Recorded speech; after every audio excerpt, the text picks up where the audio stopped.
Ayan mga kabady, welcome back sa aking YouTube channel at ngayon ay re-reactionan natin si Kuya Val Santos Madupang, ang founder ng Team Kalingap at ang Kalingap Foundation, na kung saan may mga nababasa ako at may nakikita ako na may nagre-react na wala daw kaso si Viancy, wala daw kaso yung Batalero family, kaya huwag na natin patagalin mga kabady. Tara, sama-sama nating reactionan to.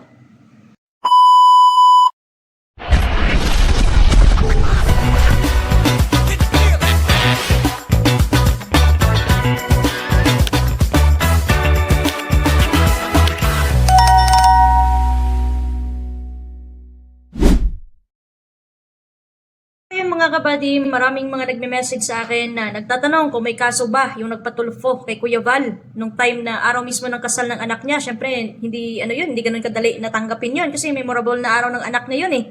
Saka pa siya pinatulfo. So, mas mainam na manggagaling mismo ang sagot sa mga katanungan ninyo sa kay Kuya Val. Kaya ito mga kabady, i-play natin tong naging live niya kaninang umaga Pilipinas time. Sobrang tuwa po nila, mapapaiyak sila sa sobrang tuwa. Yung labito po na mula sa atin, sa sobrang saya mapapaiyak po sila.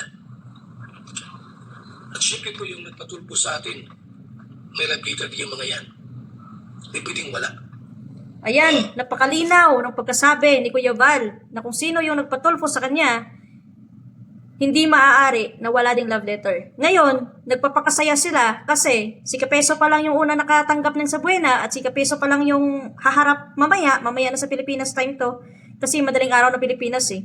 Nagpapakasaya sila kasi wala daw silang kaso na haharapin pero hindi kayo makakasiguro kung wala ba talaga kayong kaso na isinampa ni Kuya Val sa pinagagawa ninyo. Kaya continue tayo mga kabady. Hindi pwedeng wala po mga kaibigan. Yung nagpatulpo kay Papa Val, siyempre hindi pwedeng wala silang love letter. Mahal na mahal po namin sila eh. Mahal na mahal po natin sila, di ba? Sa mga kaibigan. Ayun mga kabady, hindi daw maaari na hindi pwede padalhan din ng love letter yung nagpatulfo sa kanya. Yung nagsabi po na hindi masarap yung BSM. Sino yung nagsabing na ang kaping may kaso? Kuya Val, kaya nga niya nasasabi na kaping may kaso dahil barumbado siya. Sino ba namang magkakape ng kape ninyo na magkakaroon ng kaso kung mabuti at matino ang pag-iisip?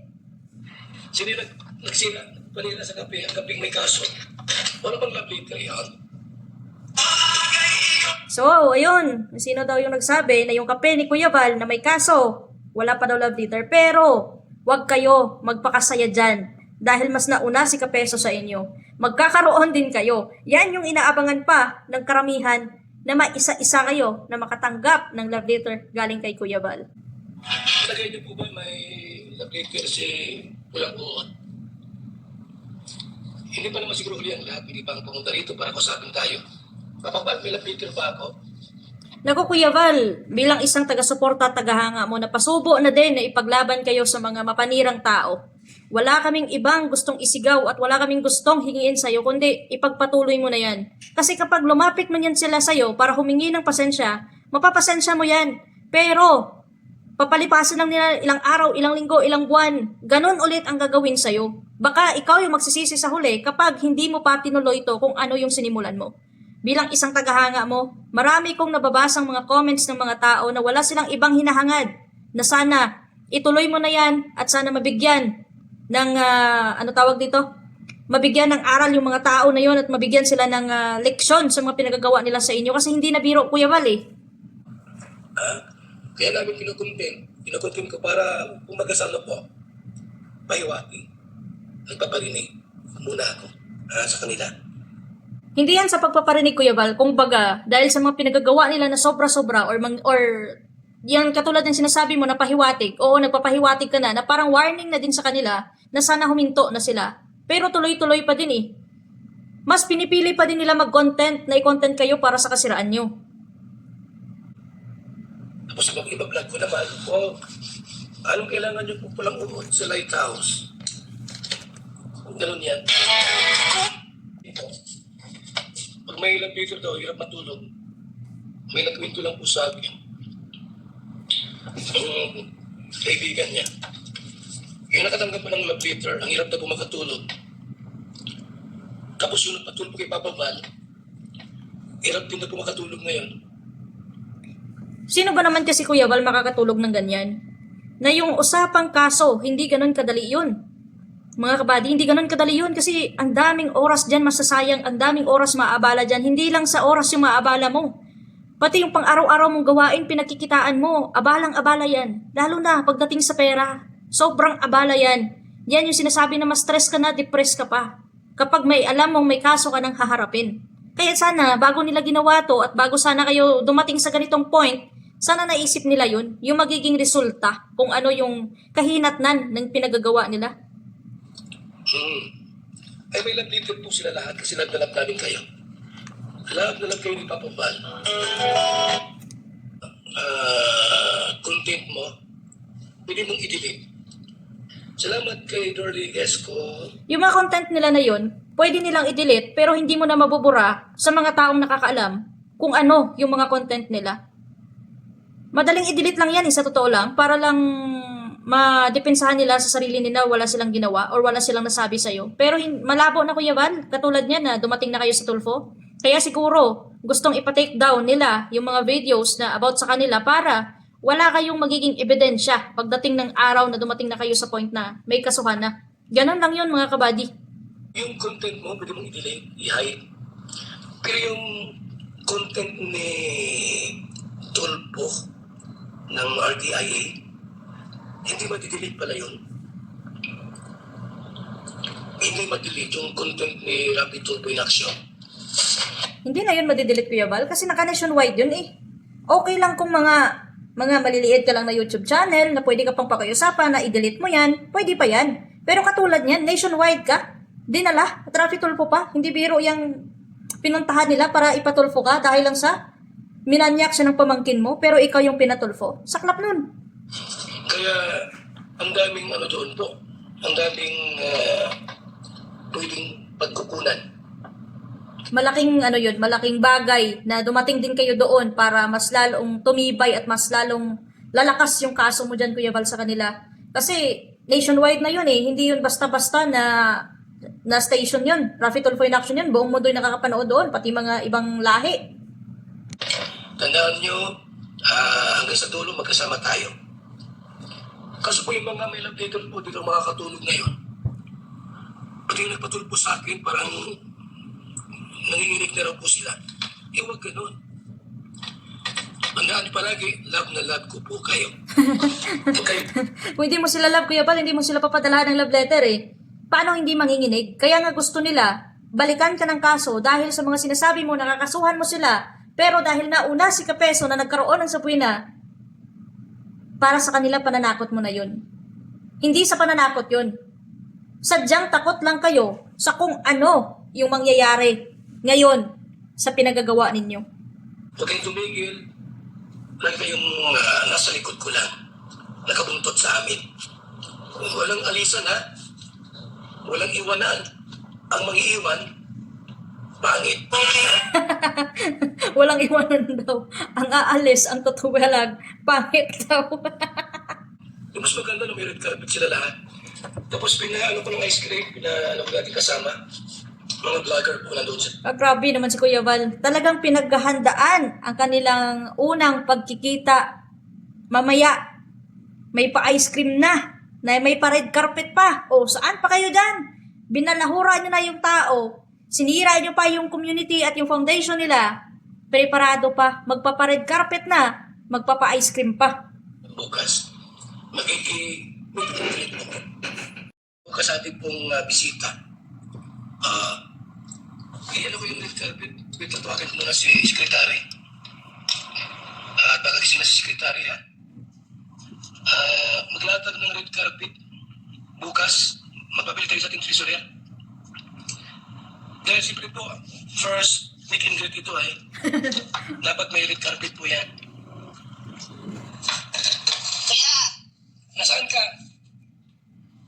O kuya? Nasaan po kayo? Dito kuya, sa bahay. Bili ka ng red carpet mga 1 kilometro. Para bukas. Haba na na. Sige po. Kasi meron meet and greet bukas ay. Ah, Mula sa Superlines hanggang doon sa venue. Aray ko. oh, 1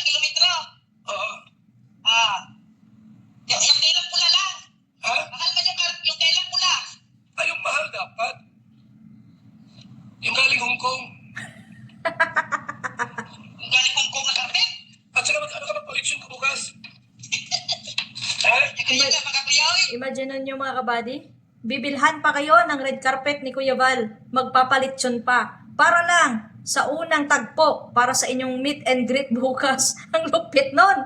Wala kayo. Anong wala? May nag-sponsor, oh. Ha? May nag-sponsor, Alitson. Eh. Ayan si Susan Vergara. Ano? Oh. Ako ka magpalitsyo kayo bukas. Opo, umaga.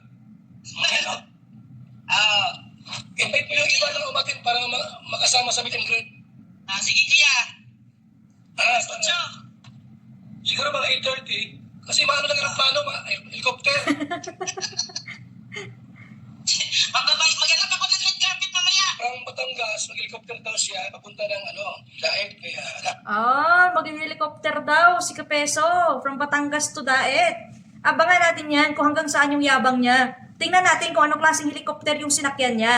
Baka yung helicopter niya na yan,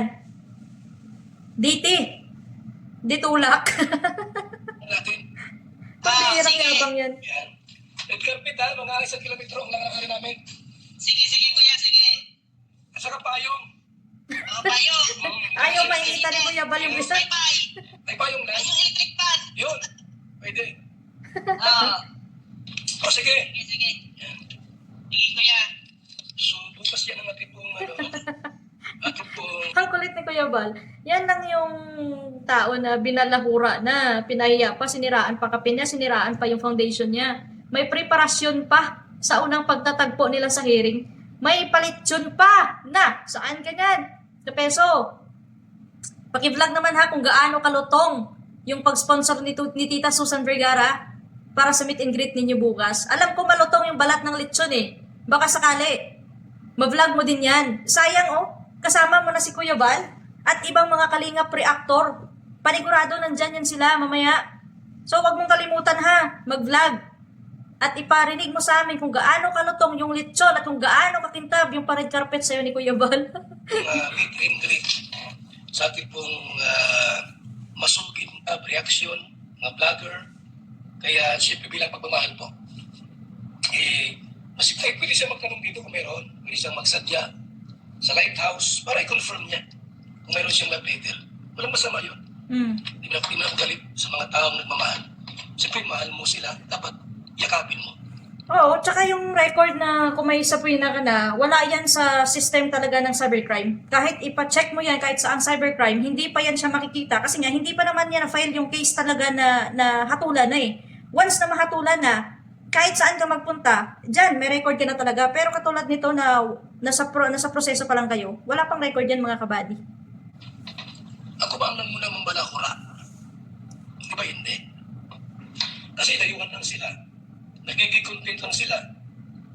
Tapos kami pang nauna mong balakura, hindi ko sila kilala. Pumunta ng diet, hindi ko sila kilala. Yung pala, mga balakura din pala. Noong nag-content, inuntent namin, kami pang balakura. Hindi po ganoon. Sila ang una na ng balakura. Kung tutuusin niya, Kuya Val, ang ginawa nyo nga sa kanila, kinupkop nyo pa eh. Tinanggap nyo pa na hindi ibang tao yan sila, kahit hindi mo sila totally kilala, at hindi mo pa alam yung totally record nila, naging mabuti ka sa kanila. Pero yan lang, kasi yan yung mga ugali lang ng mga tao na, ano tawag dito, na mapagsamantala. So, malinaw naman na kami nakasubaybay sa mga vlog mo. Ikaw, sumagot ka lang din naman sa kung anong mga pangbabastos na binibitawan nilang salita sa'yo, yan yung masaklap. Umpisa sila, pag binalikan sila, sila pa yung biktima. Yan yung pinakamasaklap dyan mga kabady. At sumira, hindi kami. Hindi kami ganun na walang ginawa. Babalahurahin namin o ikukontent namin, hindi po. Kung bakit pa yung mga ganun, sapagkat sila ang nauna. Ay, salamat po. Yan yung mahirap talaga, no? May mga tao talaga na ganun, na hindi kontento sa kung ano yung naitulong mo sa kanila. At grabe naman yan. Imagine mo, pinakain mo na, pinatira mo pa sa bahay nyo, pinatayuan nyo pa ng bahay. Pero ending, yan pa yung ginawa sa inyo? Saklap? Abangan niyo po bukas sa meet and greet. Meron bisita tayong darating. May mga reporter din po sa radyo. Oh, Mga reporter sa radyo po, meron na doon po sila. halaka. Ano sila? Isang-isang sa kwento kung available po. Bukas! Sama ka? Alas 9. Ay, so na bukas. Oo nga, sona ni Presidente Marcos ngayong Lunes. Pero sa totoo lang mga kabady, mas nai-excite pa ako, abangan, yung pagtatagpo nila mamaya, kesa sa magiging sona ni Presidente ng Pilipinas mga kabady. Kaya tuloy natin to pakinggan tong usapan nila mga kabady. Hindi kami ng zona, dito na kami sa Manila. Oh. Ay, pambira yan. Ayos na. Bakit? Sige na, sige pa na lang ako sabi kong reporter. Si George, si George, si Bob Weiss. Bakit ano ba? Anong gusto mo mangyari? Ay, hindi. Nasa aming meeting ulit bukas. Oo. Ay, mag-invite ng reporter pero ang palit zone. Ay, hindi magpapadala kung... Para may report. Yung ilan tao ang gusto mo, papadala din pa bukas na yan. Sa grupo mo, ilan ba yan nandyan? Baka gusto mo pala eh, maiksi o mahaba. Hindi, yung stinger namin sa ABS-CBN na dyan. Oh, hala ka. Magpapadala si Kuya Val ng reporter. Tsaka sa ABS-CBN. So, ibig sabihin nito, may tendency to na mababalita din to nationwide. Naku po, mga kabady. Ito yung sinasabi na kapag nagturo ka, panigurado, hindi babalik sa'yo yung sobra. Imaginin nyo yun, mas malala pa to. Yung balik ni Kuya Val sa mga tao na nagpatulfo sa kanya. Talagang masasabi mo na alam yung ganun na naglalaro sa gaming station, yung brutality talaga to. Parang duguan yung bakbakan nila. Imaginin nyo, kukuha pa ng media, tsaka reporter. Naku po, aray mo, pakak talaga to mga kabady, hindi biro to. Papapuntahin ko sa'yo. Sabi ko muna, ano yung cellphone number? Yung stringer namin nandiyan dyan. Tapos, kailangan mo ng Radyo Pilipinas. Ah, Sino available dyan? Ay, may papadala kami sa iyong tao sa Radyo Pilipinas. O sige, lako. Tapos, Power Radio. 8:30. Anong oras? Mga 8:30. Saan? Yan sa yung Palawagang, Anong branch? ito lang sa may Kamanggugan. Hindi ka, anong branch? Wala, yun ko lang kung anong branch ito. Ay, kaibigan natin lahat ng judge dyan. Kaya na, Mamaya, inano ko muna ito. Chat ko sa'yo. hala ka. Yari talaga kayo sa pinagkagagawa ninyo. Namnamin nyo ang bagsik at hagupit na resbak ng isang Kuya Val Santos Matubang sa pinagagawa ninyo. Kayo, pumunta lang kayo sa Tulfo doon. Samantala ito, mamaya, abogado na yung haharapin ninyo. May mga media pa bago kayo pumasok sa Justice Hall, pati sa paglabas nyo. Ano kaya yung mukhang ihaharap ninyo kapag ito ay nahatulan na ng abogado? Mas malala pa to mga kabady sa pinatulfo. Ibabalita ka ng mga media at ng mga reporter na ito, ang Kalingap Foundation, sinisiraan ng mga naging parte dati ng Kalingap. Ngayon binabalahura ang ama ng Kalingap nito. Naku, di bali sanang sumikat kayo sa kabutihan. Pero ito, talagang magva-viral kayo sa buong mundo. At alam nyo kung ano yung magiging epekto nito? Mas lalong magbubong pa ang Kalingap dahil sa pinagagawa ninyo. Dahil kahit bali-balik ta rin man ang kwento, isa lang yung punto dyan. Tumutulong ang Kalingap sa mga mahihirap dyan sa Bicol at lalong-lalo na kayong mga naninira sa kanila ngayon, isa din kayo sa natulungan. Ngayon, nagrereklamo kayo na binabalahura kayo ng mga reaktor ng Kalingap. Pag ito na ipalabas ng media at marami pa ang makakapanood nito, asahan ninyo yung mga tao na hindi lang Kalingap reaktor, may masasabi din against sa inyo. Imagine niyo yun mga kabady. Ito na yung resulta ng pinagagawa ninyo na hindi nyo pinag-isipan. Hindi lang sa isang istasyon to. Panigurado. Hindi lang mga media yung nandoon, panigurado, yung mga Kalingap reactors at Kalingap supporters, nandoon din yan bukas sa venue.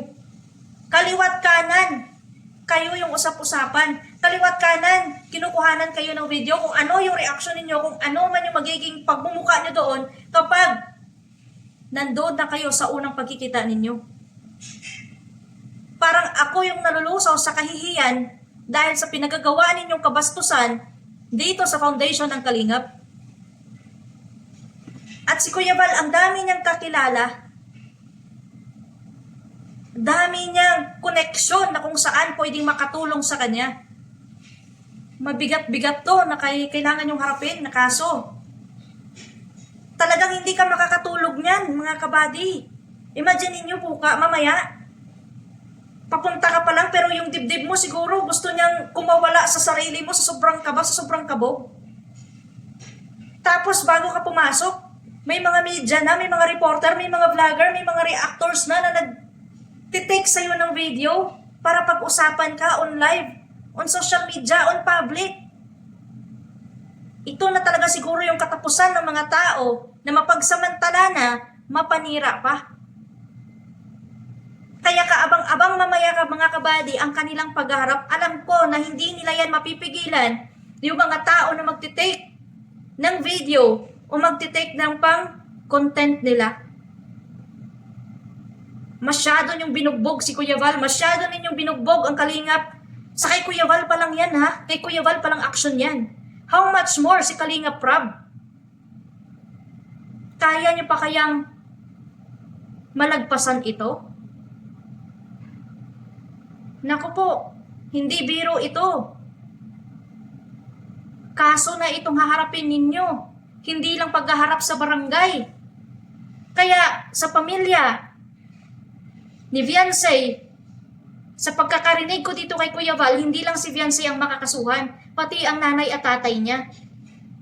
Wala pang trabaho yung nanay at tatay niya, yung anak niya. Diyan lang humaharap sa kamera para lang kumita ng pera. Hanggang saan kayo? Ang tanong, hanggang saan kayo sasaluhin ng mga sponsor nyo?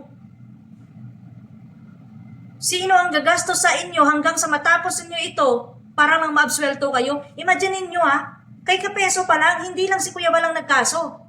May kay Kalingap Prab pa. How much more sa pamilya ng batalero na nagpatulfo kay Papa Val? Nako po, masyado nyo lang nilagay sa alanganin ng buhay ninyo. Imagine ninyo sa pamilya ni Viansay, 3 sila mismo ng nanay at tatay niya ang makakasuhan. Imagine ninyo yun, per head, per count sila sa kaso nila. Matustusan ng isang sponsor, si Viansay, paano naman yung 2 magulang niya? Baka sa opinion ko lang mga kabady, hindi man nila nilisan ang bahay na yan na worth millions dahil sa kahihiyan na nagstay pa dyan sila para sa kakapalan ng pagmumukha nila, baka sa ganitong sitwasyon, mapag-isipan nilang ibenta yung bahay para lang may matustos sila sa kung anong merong mga kasong haharapin. Gaano kabigat yan? Talagang hindi ka makakatulog yan mga kabady. Lalo na kina Viansay. 3 sila ang kakasuhan. Nanay niya, tatay niya, tsaka si Viansay mismo. Saan kayo pupulutin yan? At hindi lang isang beses ang pag-hearing, marami pa. Travel nyo pa. At habang nililitis pa yung kaso, may babayaran pa kayo sa paninira ninyo sa tao. Paano nyo kakayanin yan, lalo na't wala kayong trabaho? Kahit may trabaho ka pa nga hindi sapat yung kikitain mo. Ngayon, pinagmamayabang ninyo na nakalikom kayo ng 5 million, tingnan natin kung hanggang saan yung 5 million aabutin. At hanggang saan kayo papasanin ng mga tao na nagsusulsul at nagdidikta sa inyo. Malaking malaking kahihiyan na, malaking sagabal pa sa pamumuhay ninyo. Imagine mo, Viansay, 19 anyos ka pa lang, kukuha ka ng NBI, kung sakali mag-a-apply ka ng trabaho o mag-abroad, nakatatak sa papeles mo, may kaso ka, may record ka, pag yan makita na magiging amo mo, magiging employer mo, ano agad iisipin sa'yo? Bata-bata mo pa? Ay, di ka na pala bata. Sa edad ng 19, may kaso ka na, may record ka na, kung sakali man na mahatulan na ito. Kahit sa pagkain nyo yan, panigurado. Imbes na gutom kayo, pakiramdam nyo, busog kayo. Ngayon, nag-e-enjoy pa kayo. Dahil alam nyo, wala pa kayong kasong haharapin, lubos-lubosin nyo na ang magpakasaya. Kasi darating yung time na dyan nyo na lang talaga mapag-isipan at dyan na lang kayo matauhan sa pinagagawa nyo.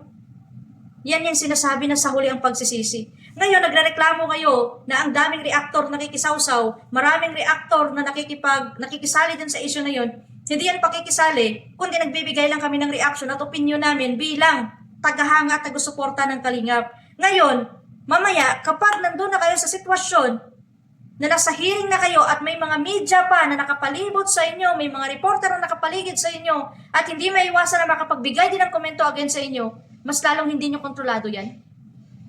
Mas lalong hindi ninyo alam kung ano yung pwede nilang mabitawang salita about sa opinion nila.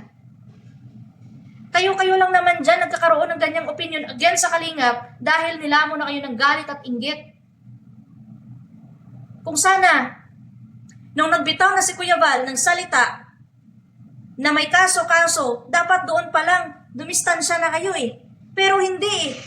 Mas tinrigger nyo pa si Kuya Val. Mas tinatanong nyo pa kung saan na yung kaso, bakit wala pa ganito. Ngayon, ito na. Paano nyo haharapin yan? Nako, Viancy, ano yung mangyayari sa inyo, lalo na't kasama mo yung nanay at tatay mo sa makakasuhan? Malaking sagabal yan talaga sa buhay nyo. May kapatid ka pang maliit. Kung sana naisip mo yan, kaysa sa kasikatan mo, anhin mo lang yung kasikatan mo na yan. Kung may mga naapakan ka namang ibang tao, tingnan natin kung madadala mo yung kasikatan mo sa kulungan. Napakatindi mga kabady. Kaya abangan na lang natin mga kabady yung pwede pang mangyari mamaya sa pagkikita nila. Mas inaabangan ko pa talaga ang meet and greet ni Kuya Val at ni Kapeso at kasama ng mga antayin nila doon kesa sa suna ni Marcos na presidente mismo ng Pilipinas. So ayun mga kabady, abang-abang na lang tayo sa kung ano yung pwedeng mangyari mamaya sa first hearing nila at kung ano pa ang pwedeng mangyari sa susunod na hakbang na gagawin ni Kuya Val.